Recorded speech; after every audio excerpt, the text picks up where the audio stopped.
Welcome back to another episode of Let's Talk Boxing. I'm Leti. I'm LB.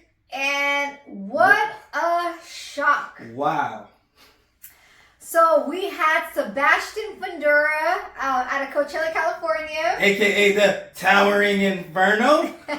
Versus Ryan Mendoza out of New Mexico but resides in Vegas now. AKA the Tower Inferno Breakdown. AKA the Short Notice Assassin. Hey, that's right. That is right. AKA the short notice. Yeah, AKA the spoiler. AKA this, AKA that.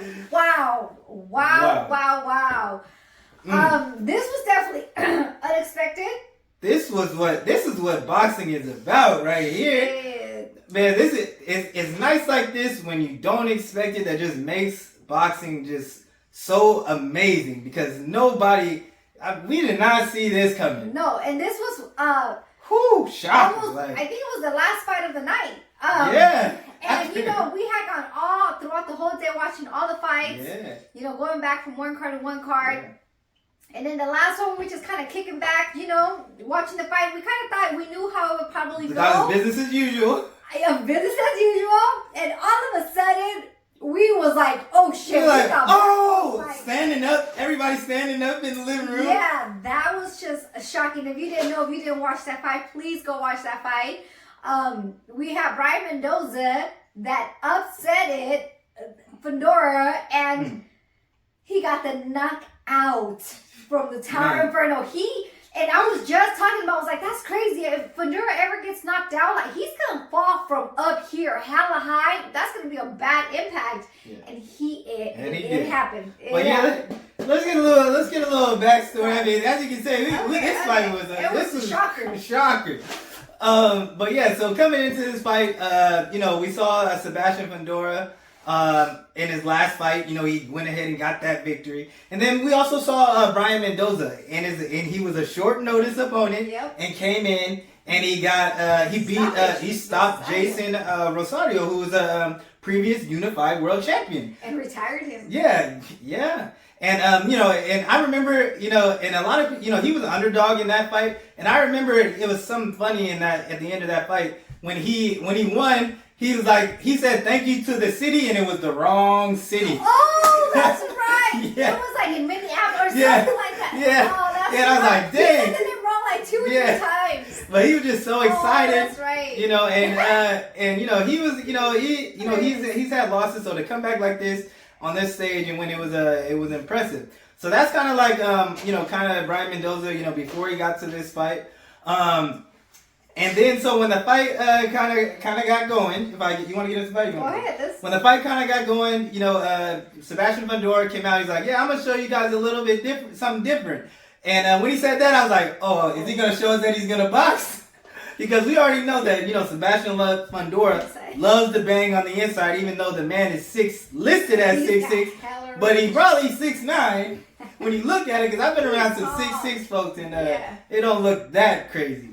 But yeah, so in the very first couple rounds, he came out and started to, just started keeping his distance and using his jab, and he was picking him off from the outside, and then every time Ryan Mendoza used to try to, break the distance a little bit, Sebastian Fundora was greeting him with those go-go gadget uppercuts. Yeah, that's when we were like, he's getting pieced up in there. Yeah. And then shortly after that, we know how that California crowd get. They started to boo. They sure did. Damn Cali people. Yeah, they started to boo. And then so after that, he started getting back. Then the old Fundora came out. He was walking forward, trying to fight on the inside, and he was having a lot of success. He was. I mean, he was landing, not only is he 6'6", but he's also a southpaw too, and it's like, there's nobody you can get in there to train for him. Yeah, well, no, even at that, because we saw him having success and like hurting Mendoza. It was even more of a shocker when Mendoza got to him. Yeah. And they were saying that he was Mendoza was going to be looking for that overhand right. Yeah. Because that's one of the ones that he got with in the previous fight. Mm-hmm. But the one that brought him down was that it was low combination, but what really stumbled him was that left hook. Yep. That was like, what? It's like he folded. Man, it just caused him. He was just stuck. He was in autopilot right there. Yeah, and I was like, take a knee. Yeah, but like at that point, it's like I think you're not even thinking about it, and you're just like right there. And then he came back at him with the right, and then another left, and then good night. And that left hook that he landed, that wasn't the first time that he had landed that left hook, but that was just the cleanest one he did. Yeah. He actually landed that left hook also like right before the end of the previous round. And it was funny because in that previous round, Fundora's dad was like, he think he's doing something, but he's not. And then I'm like, everybody's gonna remember that. Yep. But and then for him to come out and do it in that next round, it was just crazy. Yep. But yeah, that left hook, like you said, paused him, and then he followed it up with the right hand and another left hook. And when he was and then when he got knocked out, I was like, there's no way this big 6'7" man is gonna get up like after that. That would have been a shocker in itself. He was late, he felt hard, like straight back on his head. That was it. Yeah. But and to kind of talk a little bit, about Brian Mendoza. Fundora was, he was winning the fight until he got knocked down. But there was little subtle things that Brian Mendoza was doing. It wasn't necessarily getting him the rounds, but he was having little success, even though Fundora was having more success. One of the things that he was doing is from the beginning of the fight, he wasn't staying stationary. He was using angles and he was forcing Fundora to move his feet, and Fundora looked a little uncomfortable. Every time he would throw his right hand, he made sure to get his head outside of the line and slip to the outside of his jab before that way he could stay out of the way of a fire from Fundora, and he did a good job of that. Also, the other thing is, when he did get in tight, he did take advantage. And, he did land some of those overhand rights. In the beginning, when he was on the outside, we were talking, I was like, man, them overhand rights is landing right here in his chest. Oh, yeah, trying to get to because, he couldn't get past that distance, and sometimes when he was in the clinch, his head was like at his waist. It just looked funny. It always looks like that when Fundora's in the ring with somebody. Yeah, but, he did a good job in, just using angles and not being a standstill, target. He definitely wasn't straight up with Fundora, which is what Fundora is used to, and so it definitely gave him some problems. In the fifth round, I guess he had told everyone in the fifth round he was going to turn it up, and he did. Oh, yeah. And that's when he started to come to fight with Fundora. Now he was fighting with Fundora. He was having success, but Fundora was just having more success. Yeah. And we already know Fundora, he loves to bang, and so he's used to that war type. But yeah, he was having success, but just like I said, Fundora was just having more success. But man, what a fight! Congratulations to Brian. And he walked out with the interim belt. So yeah. Sebastian was next. He was next in line for the belts, and so man, that was. Kudos to him. This is a boxing story right here. This is a true boxing story. Anything can happen. Yeah. One punch can change it, and one punch changed this fight. First one to knock out that top of the towering Inferno. Yep. But yeah, I mean, what do you think Mendoza? Let's talk about Mendoza now. I mean, what do you think is going to be next fight? He did call Charlo out, but Charlo is caught up on his next fight. Yeah, I got two fights for him that I would like to see him fight. Yeah. So since we know that, it's came out recently, I think in the past week or so, that Charlo, he's actually going to need more time to come back from his hand injury. I don't know. I think it may be a setback or something. So, Tim Tszú's probably looking for a stay busy fight. I would say. And so I wouldn't mind seeing him in there with Tim Tszú. And we know Tim Tszú, he's just looking for the best.